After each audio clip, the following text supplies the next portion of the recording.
Audio Jungle. Assalamualaikum warahmatullahi wabarakatuh. Kami dari kelompok PPKN kelas 10 ingin meliput berita tentang tata tertib sekolah yang ada di SMA 1 Ciawi dengan saya Delvia Setiawati dan rekan saya Diana Edi Putri, Zalwar Madini Putri, Salwana Aziza, Siti Rahmalia Sania, Nahla Sabila Fatika.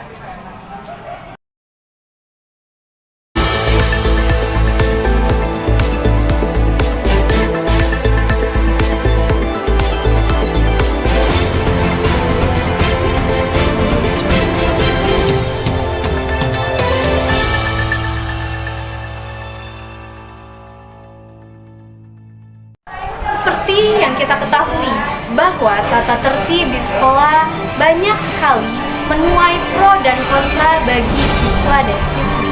Ada beberapa pihak yang tidak menyetujui adanya tata tertib di sekolah karena mereka beranggapan bahwa tata tertib di sekolah itu sukar untuk dipatuhi. Namun, ada beberapa pihak yang menyetujui adanya tata tertib tersebut dikarenakan mereka beranggapan bahwa tata tertib tersebut menjadikan sekolah lebih teratur dan juga siswa-siswi yang disiplin. Baik, langsung saja kita lihat beberapa tanggapan serta opini warga sekolah mengenai tata tertib yang berlaku. Oke, saya dengan Delvia Setiawati bersama dengan Jessia Reza Nuradi sebagai narasumber kita hari ini. Pendapat kakak gimana sih peraturan yang bermakeup itu? Apakah mempengaruhi pembelajaran atau tidak? Kalau makeup sih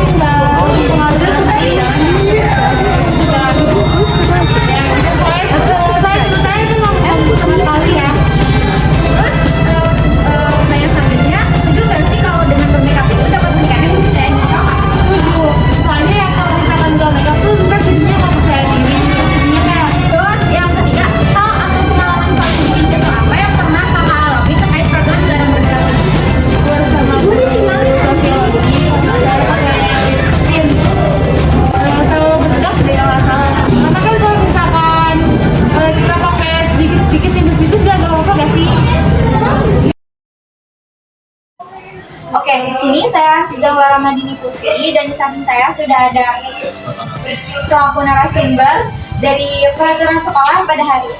Oke, setuju atau enggak sih kalau rambut panjang akan mengganggu saat pembelajaran? Kenapa sih kalau disuruh dirapikan rambutnya suka susah gitu? Karena rambut itu bisa menjadi kepercayaan diri bagi seseorang. Suka kesel gak sih kalau ada razia rambut tiba-tiba? Kesel karena kalau rambutnya masih pendek terus tiba-tiba dia berhenti. Setelah mendengar beberapa pendapat siswa mengenai aturan di SMAN 1 Ciawi, kita juga meminta salah satu guru untuk mengetahui lebih jelas tentang tata tertib yang ada di sekolah ini.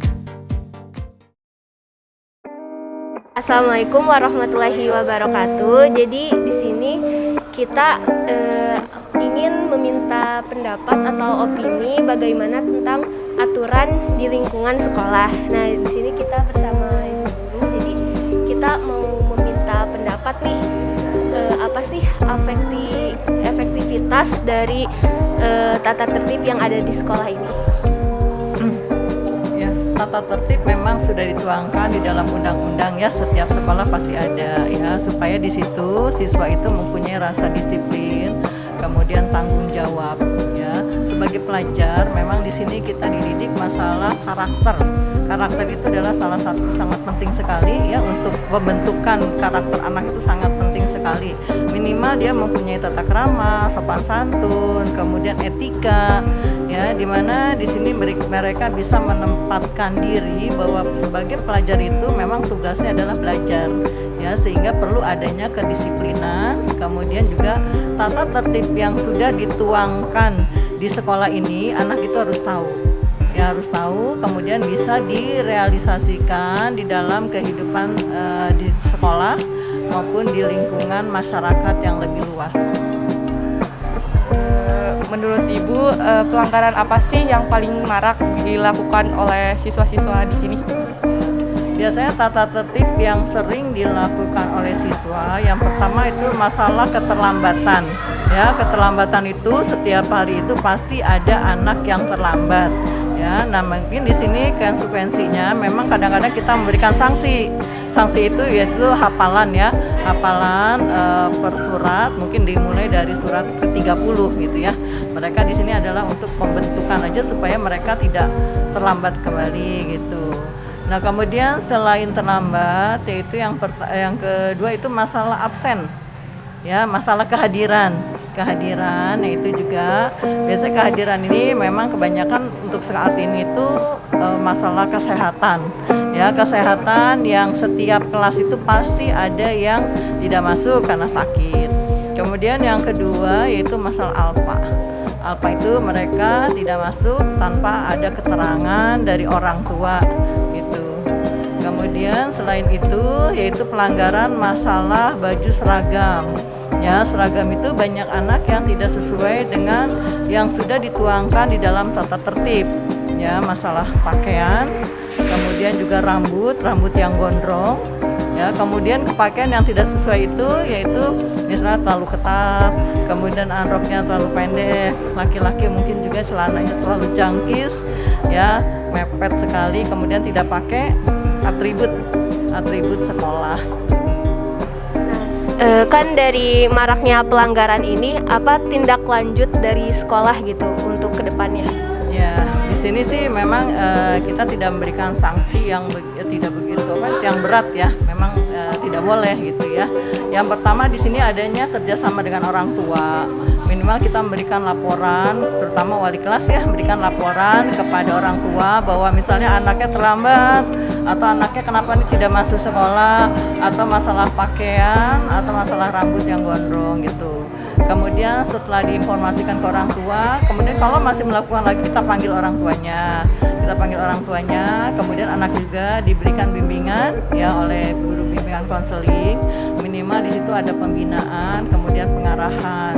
Kemudian juga kalau misalnya masih juga melakukan, nah orang tua dipanggil kembali, kemudian membuat surat pernyataan supaya mereka tidak melakukan pelanggaran kembali dengan surat pernyataan itu.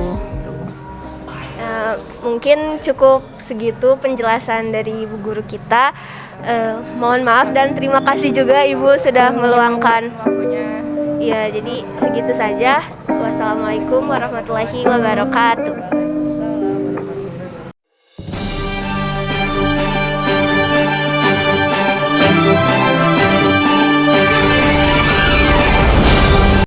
Informasi tadi menutup jumpa kita pada hari ini. Saya Siti Rahmalia Sania, saya Juliana Putih. Kami pamit undur diri.